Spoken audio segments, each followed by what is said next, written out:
Narito na ang mga balita mula sa GMA Integrated News. Iginiit ng Philippine Coast Guard na hindi pang-uudyok sa China ang ginagawa nilang rotational deployment sa Bajo de Masinloc. Ayon kay PCG spokesperson to the West Philippine Sea, Jay Tariela, layon lang ng presensya nila roon na maprotektahan ang mga Pilipinong mangingisda.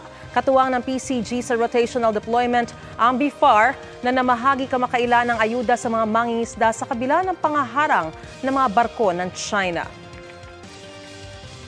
Narito naman ang iba pang balitang binabantayan ng GMA Integrated News. Pinsala ng El Nino sa agrikultura sa Western Visayas at Zamboanga Peninsula umabot na sa 151 million pesos ayon sa Task Force El Nino.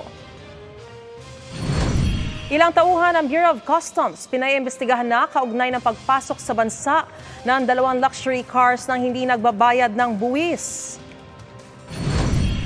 At mamaya sa 24 oras weekend, driver na nawalan umano ng preno na ipit sa loob ng minamanehong truck ng tubig.